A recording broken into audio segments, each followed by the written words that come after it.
Enquanto você procura, eu quero também mandar o meu abraço à minha esposa, a missionária Carla, aos meus filhos, Pedro, Caio, Cainã e alguns irmãos que estão lá em casa agora, o Anderson, a Vanessa, também tem gente do Piauí lá em casa agora, né? O Antônio, a sua esposa, que devem partir para outra cidade. Que Deus abençoe todos vocês que estão aí, o Rafael, a Débora, Deus abençoe todos vocês. Vamos ler o texto, primeiro livro dos Reis, capítulo 18, versículos 12 e 13. Diz assim o texto: E poderia ser que, apartando-me eu de ti, o Espírito do Senhor te tomasse, não sei para onde, e vindo eu a dar as novas a Acabe, e não te achando ele, me mataria. Porém eu, teu servo, temo ao Senhor desde a minha mocidade. Porventura não disseram a meu senhor o que eu fiz, quando Jezabel matava os profetas do Senhor? Como eu escondi a 100 homens dos profetas do Senhor, de 50 em 50, numa cova, e os sustentei com pão e com água? Glória a Deus. Deixa a sua Bíblia aberta nesse texto, você que vai acompanhar todo o discorrer da mensagem, tá? Enquanto a gente espera você manter sua Bíblia aberta, pegar aí sua caneta, eu quero deixar mais 2 palavras antes de entrar aqui no conteúdo. Primeiro, abraçar os irmãos lá da congregação do Parque Osea 1, que Deus abençoe todos vocês que estão aí também acompanhando, bem como todos os demais internautas. Um abraço, um beijo no coração de todos vocês. Agradecer ao pastor Peço, que é o nosso supervisor também. E dizer aos irmãos que esta mensagem que eu vou pregar aqui esta noite, né, já fazem alguns dias, umas 3 ou 4 semanas, que eu estava na minha casa e no empenho, no esforço, como todos nós estamos fazendo, de buscar a Deus, de reservar aquele momento de devoção ao Senhor, eu ouvi mais uma vez, não por merecimento, mas por misericórdia, a voz de Deus falando comigo. Eu clamava a Ele, pedia por algo específico, e Deus me entregou esta mensagem. E muitos dos irmãos que estão assistindo, inclusive os que estão presentes aqui, já nos conhecem, transmitindo a palavra de Deus. Nesta noite, no entanto, eu estou aqui totalmente, plenamente entregue ao Senhor, para que com muito cuidado eu possa transmitir esta mensagem, porque eu acredito que esta palavra, esta mensagem que eu vou transmitir, possa nortear a vida de muitas pessoas, inclusive líderes, pastores, obreiros, servos, servas de Deus. Em geral, eu gostaria da sua atenção, não à minha pessoa, mas a uma mensagem que lhe digo com toda a convicção, como poderia dizer, usando as palavras do apóstolo Paulo: o que recebi do Senhor é o que também haverei de vos entregar através desta mensagem. Eu quero deixar um tema para a mensagem desta noite, um tema para fixar em seu coração, e você então guardar este tema e refletir a partir dele. O tema da mensagem desta noite é a estratégia Obadias. A estratégia Obadias. Este é o tema, a estratégia Obadias. Após o profeta Elias ter recebido do Senhor a ordem de profetizar um grande juízo que se manifestaria pelo cessar da chuva durante 3 anos e 6 meses, de acordo com textos paralelos da Bíblia, agora no capítulo 18, mais uma vez, Deus dará uma ordem ao profeta. Está falando com Elias e dizendo que ele deve novamente encontrar-se com Acabe para anunciar o fim de uma severa crise, de uma crise muito profunda, aonde a fome imperava, aonde o mal se alastrava por toda aquela região aonde esta crise estava estabelecida. E nesta crise narrada nos capítulos 17 e 18, nós temos aqui 3 elementos importantíssimos que merecem destaque, que merecem a nossa atenção. O primeiro destes elementos é um grupo de 7.000 homens preservados por Deus.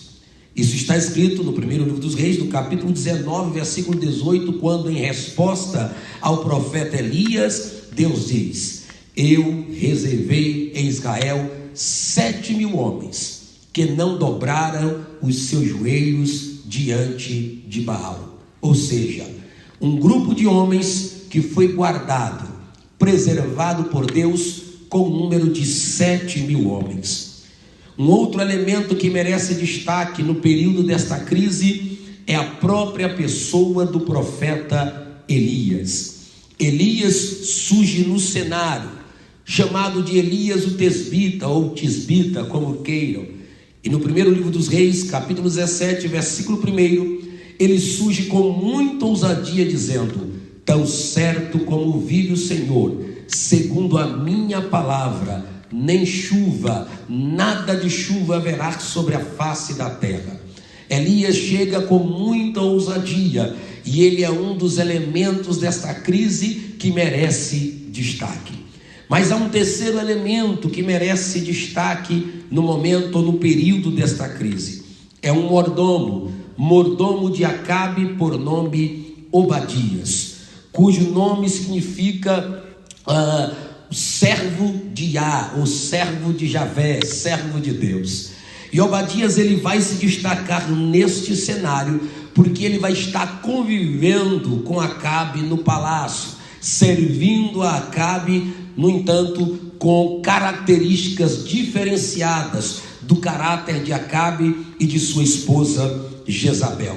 Já na minha fala introdutória, eu gostaria de ressaltar que esse texto ele é muito contemporâneo em suas aplicações. É pertinente ao momento em que nós estamos vivendo, este momento que é intitulado de todas as formas: pandemia, do coronavírus, da Covid-19, do distanciamento, do isolamento e tantas outras maneiras. Mas eu acredito piamente, com muita convicção, que esses três elementos ainda subsistem neste tempo em que nós vivemos. Eu creio que na nossa época, não só um grupo de 7.000, mas um grande exército, um grande grupo espalhado pelo Brasil e pelo mundo, no anonimato, que não está diante das câmeras, dos holofotes, das imagens, das lives, estão preservados por Deus em oração, em clamor, em busca, e é por isso que as coisas não estão piores, porque Deus está preservando um exército que não se curvou à pornografia, que não abandonou suas casas, suas famílias, que não se entregou às drogas, ao entretenimento chulo e torpe, mas que está no quarto da oração, no recôndito da presença de Deus, dizendo: estou aqui preservado pelo Todo-Poderoso para fazer parte do que está por vir após este período tão difícil que todos nós estamos passando.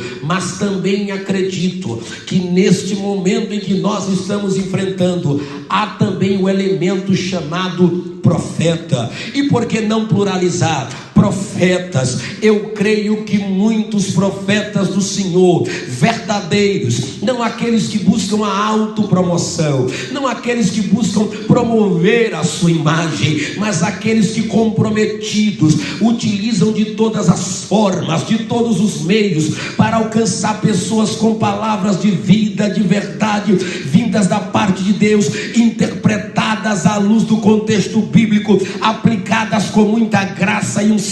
E eu quero acreditar que estes profetas também serão guardados por Deus.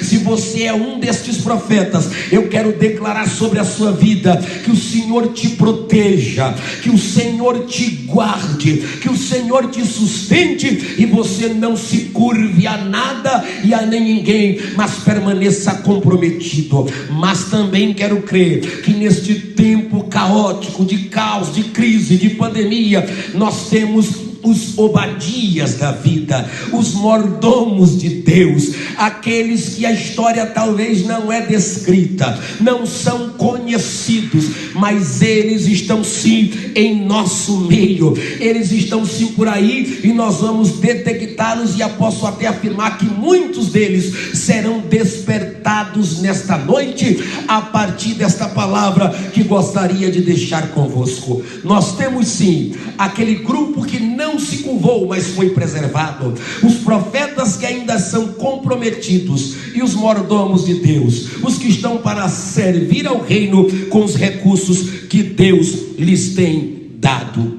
Agora quero dizer-lhes que nem todos nós podemos estar na posição de Elias, mas todos podemos assumir o papel e as estratégias que o Senhor deu a Obadias. Eu quero repetir esta frase, faça dela uma hashtag, uma publicação. Nem todos podemos assumir este papel de levantar-se nesse tempo como o profeta que vai anunciar o oráculo de Deus, vindo diretamente do trono, porque isso cabe a quem Deus escolher. Mas todos nós podemos sim assumir o papel e as estratégias que Deus entregou a Obadias. E antes de analisarmos estas estratégias entregues a Obadias e como estas podem ser usadas por nós, nós vamos ao contexto dos versículos lidos para extrairmos algumas importantes lições, e é esta mensagem que quero deixar com você. Se estás com a sua Bíblia aberta, iniciemos pelos versículos 1 e 2, pois depois de 3 anos e meio, novamente Deus vai falar com Elias. E o que Deus vai falar com Elias? Deus vai dizer para Elias abrir a sua boca e começar a profetizar, a anunciar o fim da crise. O mesmo profeta que veio para anunciar o juízo que estava se iniciando e a crise que ia acontecer naquele tempo, agora mais uma vez ouve a voz de Deus, e ele está ouvindo a voz de Deus para entregar boas novas, boas notícias, aquilo que é a expectativa do coração daquela nação. Elias está voltando no cenário para entregar a mensagem de que o fim da crise está chegando, que tudo vai se acabar. Oh, meus irmãos, não tem como não contextualizar isso aqui, não tem como não aceitar esta palavra e dizer que daqui a pouco, e quem sabe já está acontecendo, surgirão os Elias de Deus, os profetas, os pastores, os missionários, os servos e servas que ele escolheu, abrindo a boca com verdade e anunciando o fim desta pandemia, o fim desta doença, o fim deste mal e um tempo novo para as nossas vidas. Eu continuo crendo assim e sei que muitas pessoas vão continuar crendo. Deus diz a Elias: apresenta-te a Acabe, porque eu voltarei a dar chuva sobre a terra. E Elias foi apresentar-se, e o texto diz que a fome era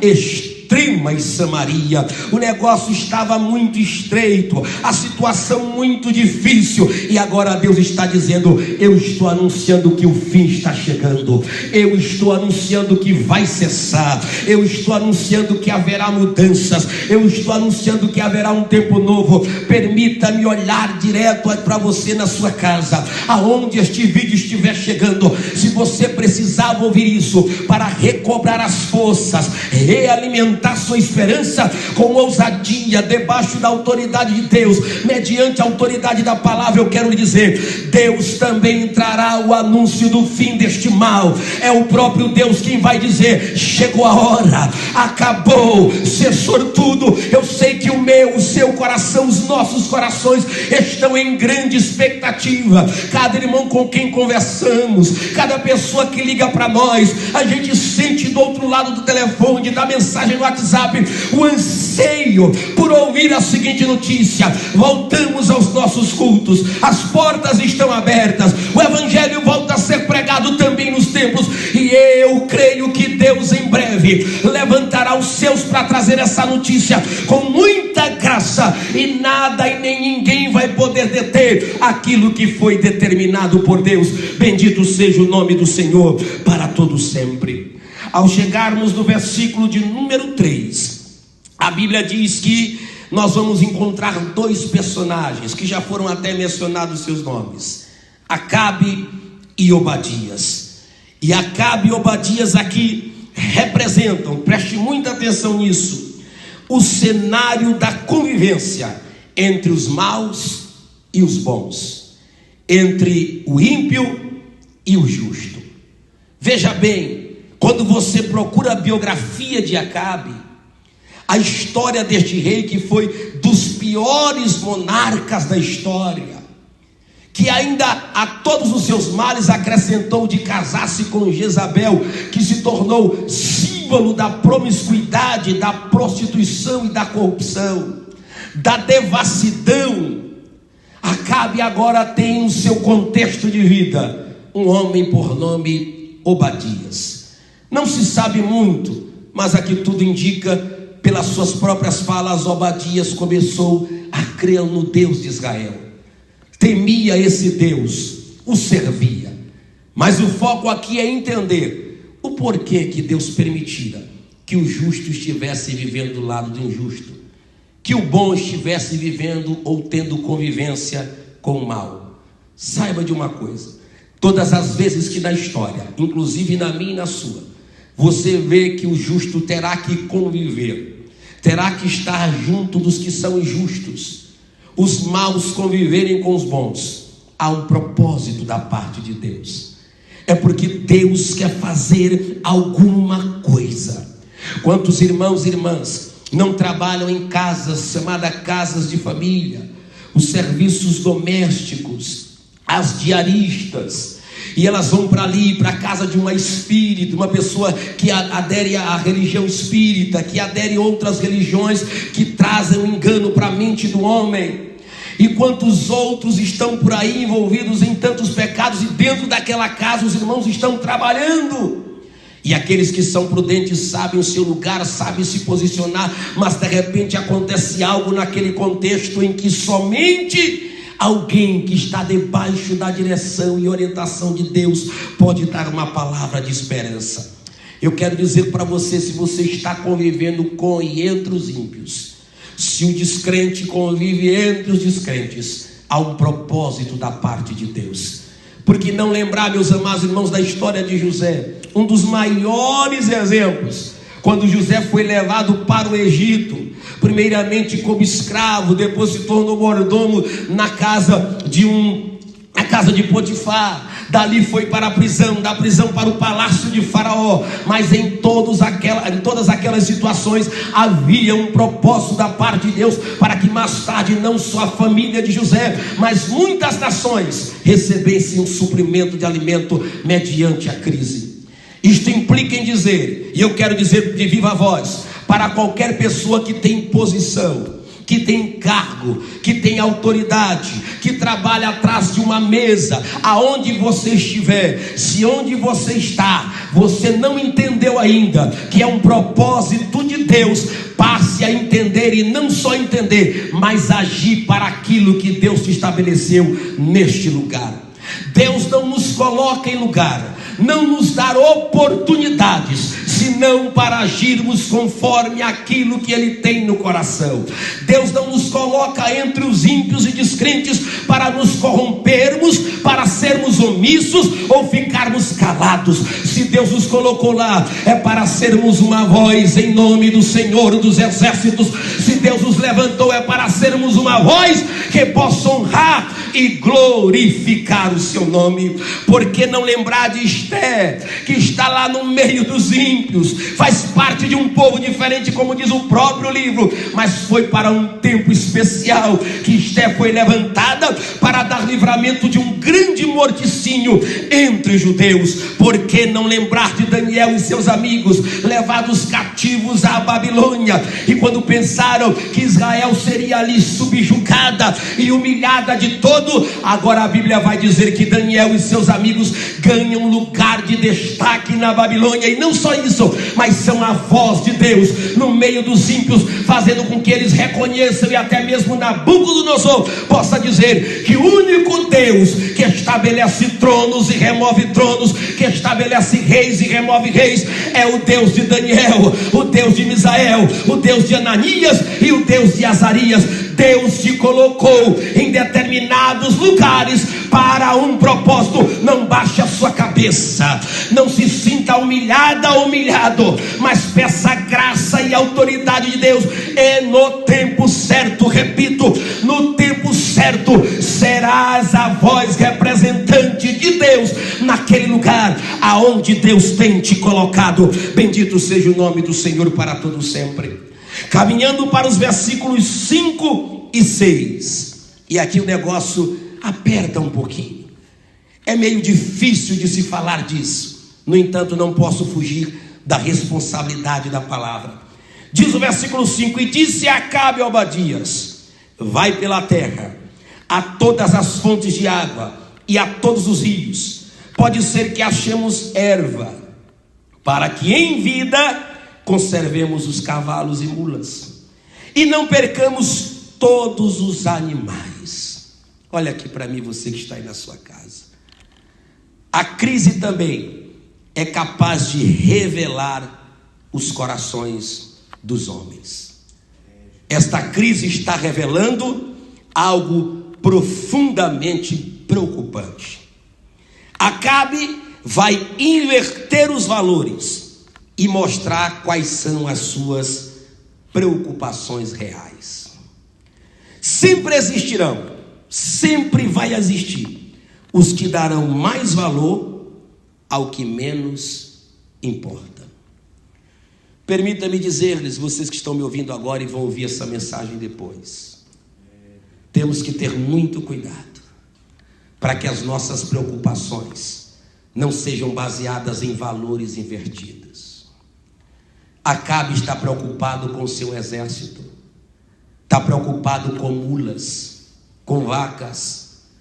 Acabe é a representação dos que se preocupam com o supérfluo, dos que se preocupam com o material, dos que se preocupam com a imagem, dos que se preocupam com a boa apresentação, dos que se preocupam apenas com o nome próprio, dos que se preocupam apenas em maquiar algo. Acabe não está preocupado com o que é mais importante, e eu não preciso lhe responder, mas permita-me lembrá-los: pessoas, vidas, seres humanos. O dia que para mim e para você o material, o supérfluo, as coisas forem mais importantes do que as pessoas, precisamos aceitar a Cristo como Salvador. Precisamos nascer de novo.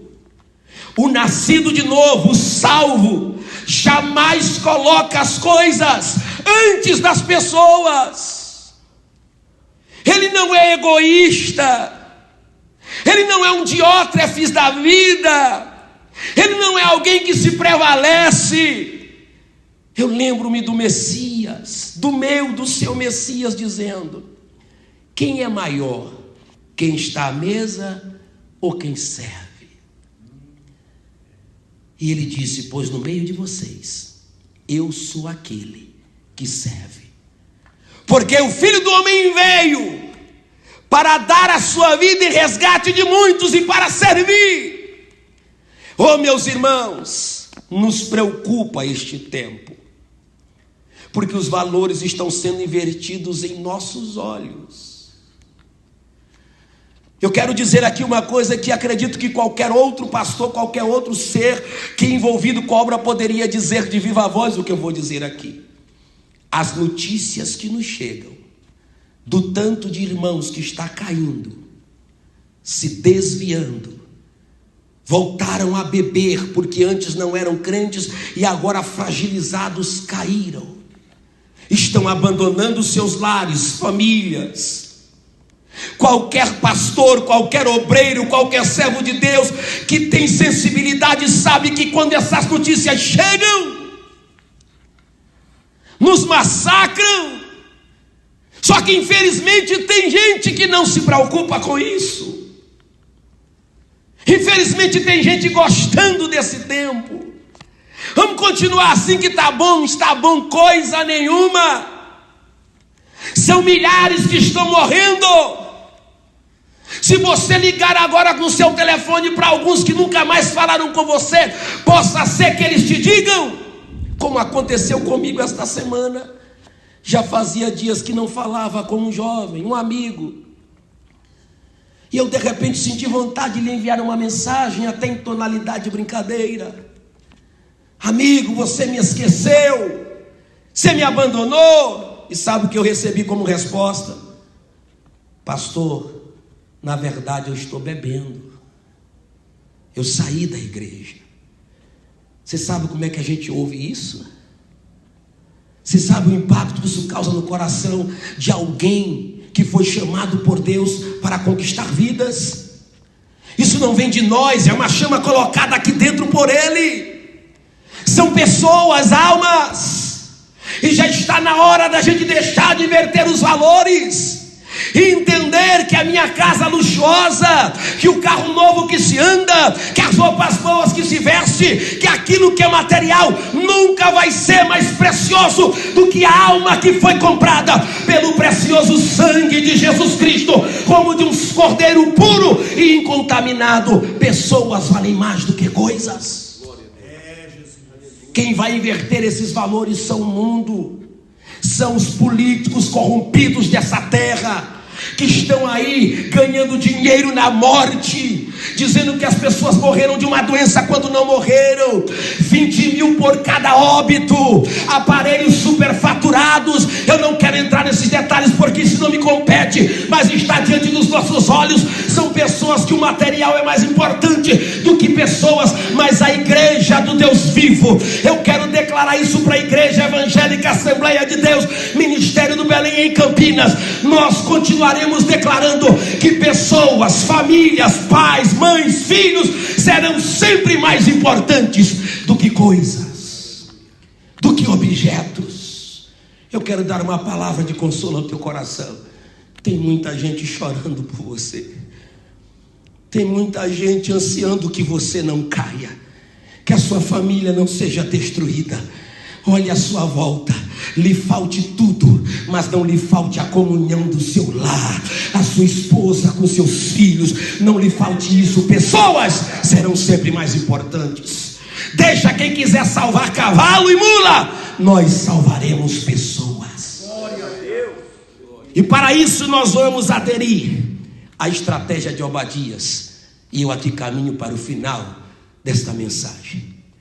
Perceba que Deus manda Elias se encontrar com Acabe. Deus manda Elias ir ao encontro de Acabe, não é isso? No entanto, há aqui um diálogo entre Obadias e Acabe, e cada um vai por um caminho. Acabe vai com seus guardas e protetores por um caminho, Obadias vai sozinho, diz o texto no versículo 6. Mas a Bíblia diz que Elias vai cruzar o caminho de Obadias. Por que Elias não foi direto a Acabe? Por que Elias não foi direto a Acabe? Sabe por quê? Porque Deus sabe que nestes momentos difíceis, quem é que vai cruzar o seu caminho e qual o caminho de quem você deve cruzar. Nem todo mundo pode cruzar o seu caminho, e você não pode cruzar o caminho de qualquer pessoa. Sabe por quê? Porque Deus já sabia como Elias seria tratado e como Elias trataria. Preste atenção nesse texto, nos versículos 7, 8, 17 e 18. No 7 e 8, Elias vai se encontrar com Obadias. E quando Obadias vê Elias, homem de respeito, servo de Deus, e servo de Deus a gente tem que aprender a respeitar. Eu não estou dizendo aqui que servo de Deus está acima, ou porque está, não estou dizendo que nós respeitamos. Pastor Marcelo, eu fico pasmo com pessoas que perderam o temor em um nível tão alto, que são capazes de desrespeitar pastores, chamar pastores de lixo, chamar pastores de nomes que eles nem entendem o que estão falando. Essa perda de temor é de alto nível. Isso pode custar a vida. Você tocar em alguém independente de suas falhas e erros, e às vezes essa pessoa nem está se dirigindo à sua pessoa. Cautela, cuidado, dá tempo de arrepender-se e retroceder das falas. E Obadias, quando olha Elias, sabe o que ele faz? Se prostra e pergunta: és tu, meu senhor Elias?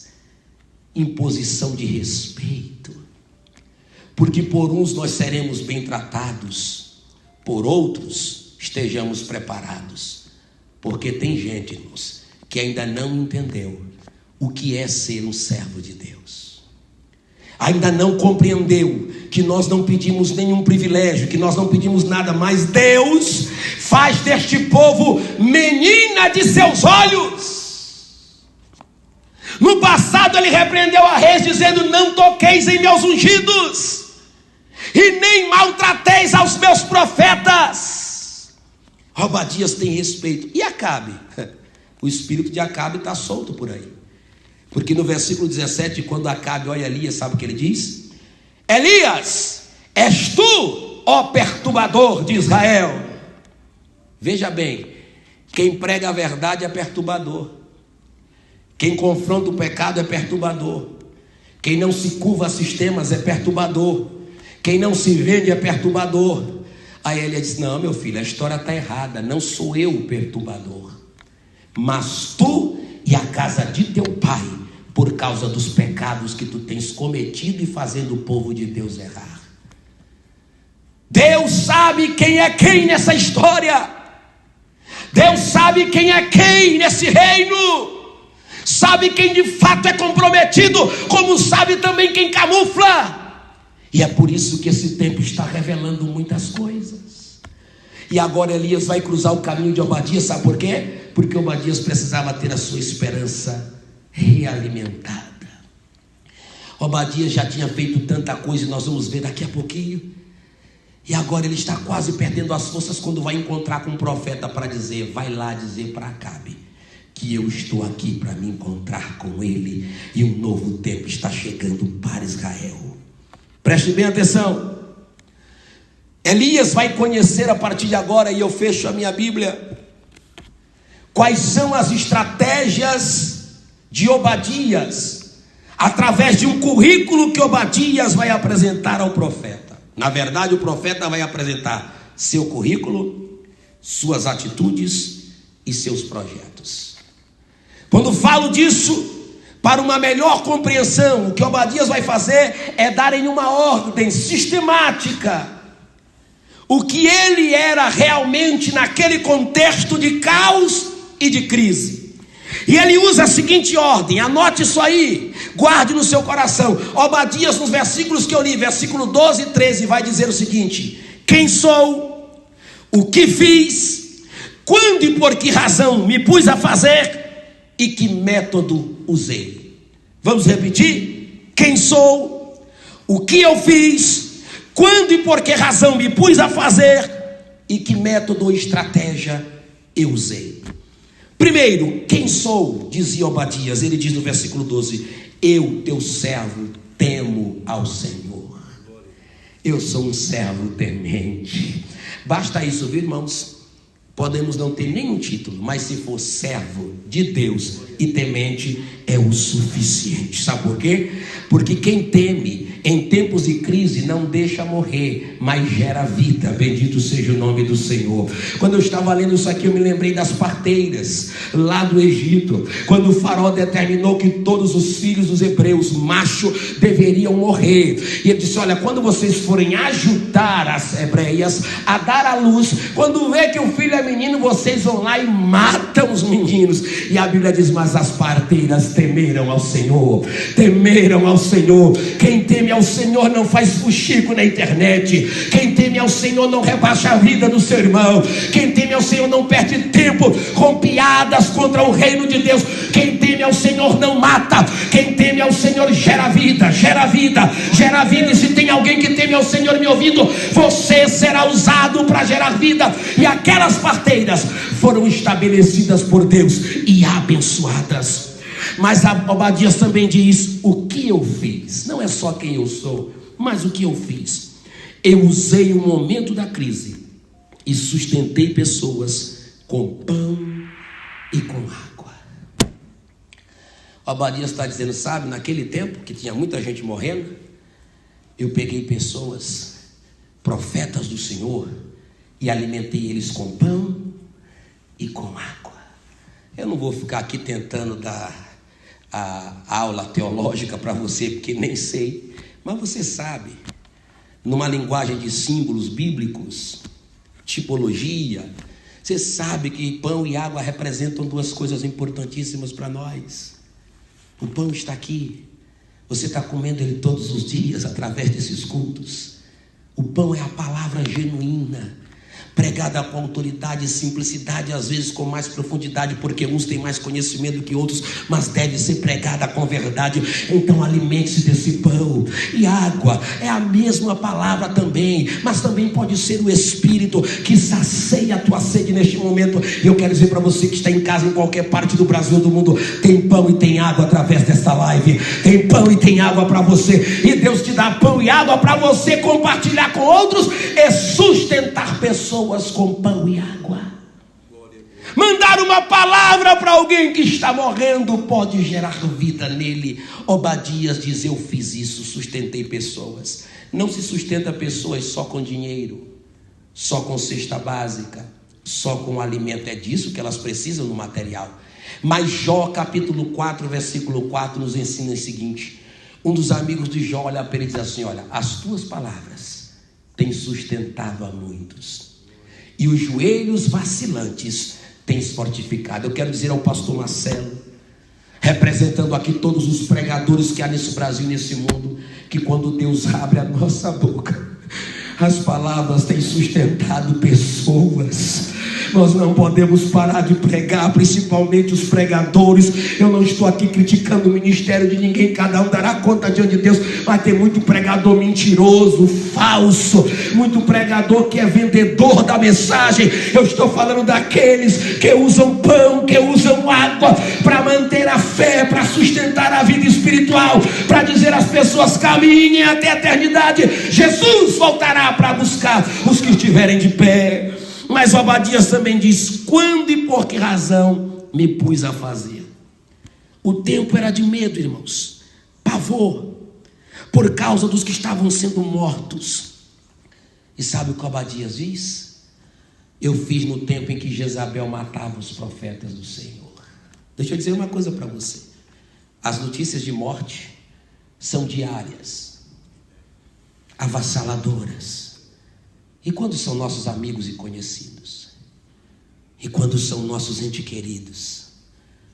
E tem muita gente morrendo, mas deixa eu dizer algo para você. Volto a repetir o que sempre friso: o vírus é real, sua letalidade é indiscutível, ele se alastrou. No entanto, basta alguém que teve contato com outra pessoa que teve a Covid-19 saber que a pessoa deu positivo, ele já fica criando situações. Já diz no coração: acho que eu estava com ele, eu também estou. E o medo vem, e o pavor vem. Já aqueles que têm um pouquinho mais de confiança em Deus se recuperam tão rápido. Eu quero dizer aqui para o diabo ouvir: tem gente se recuperando, tem gente sendo curada, tem gente sendo curado. Eu sei que muitos haverão de partir, já partiram, mas para que o mundo saiba, Jesus Cristo é o mesmo ontem, hoje e sempre será, para todo sempre. E Ele continua curando, nós continuamos crendo. E eu quero ter a ousadia de dizer: receba agora a cura e a vida pelo poder do nome do Senhor Jesus Cristo. Enquanto eu entrego o último ponto, os pastores podem estar aqui conosco de pé, os irmãos músicos fiquem à vontade, porque eu cheguei aqui no final. Obadias diz: que estratégia ou que método eu usei? Preste atenção, você que está em casa. A estratégia e o método é interessante. Ele foi atrás daqueles que estavam ainda sobrevivendo. Ele encontrou um grupo de 100. Para não ficar todo mundo no mesmo lugar, porque muita gente no mesmo lugar chama-se aglomeração. Ele dividiu em grupos menores, 50 e 50. Ele os esconde em covas, em cavernas. Ele vai buscá-los onde eles estão. Meu querido pastor Paulo Freire, nobre diretoria da Assembleia de Deus em Campinas, todos os supervisores, eu falo com muita verdade no meu coração. Nossas cavernas não podem continuar fechadas. Naquele tempo em Samaria e naquela região tinha mais de 2.000 cavernas. Mais de 2.000. O campo de Campinas tem muitas preciosas cavernas. São as nossas casas de oração. Nós sabemos da real preocupação do nosso amado pastor. E eu sei que eu estou sendo nessa noite a voz de centenas, de dezenas de amigos, companheiros que poderiam dizer o mesmo à igreja de Campinas. Enquanto as nossas cavernas, covas estiverem fechadas, muitos vão morrer. E nós estamos preocupados, assim como o Senhor, com a morte de todos estes. A gente chora do nada, chora no quarto, chora na mesa. Pensa em quem caiu, pensa em quem desistiu, no casamento que foi desfeito. Mas eu quero crer que a estratégia Obadias está chegando para nós. E de antemão quero dizer aos irmãos, quando o nosso pastor anunciar a reabertura das congregações, sejamos os mais prudentes de Campinas, os mais responsáveis de Campinas, ordeiros, nos protegendo e protegendo os outros. Mas eu quero declarar que os Obadias serão levantados, irão buscar os que estão quase morrendo, trarão para as cavernas que nós temos, e nós alimentaremos essas pessoas com pão e água. Querido pastor, querido dirigente, com respeito e temor na alma, continue lendo sua Bíblia, continue orando, continue buscando, porque daqui a pouco muita gente vai precisar de pão e de água, e é você que vai dar para eles, é você que Deus vai usar. Eu creio que as covas, as cavernas serão abertas. Glória a Jesus. Aleluia. E nós esconderemos os que são do Senhor. Eu quero deixar essa palavra com você e voltar a palavra ao oficiante do culto, ao nobre pastor Marcelo, enquanto estou aqui para auxiliar.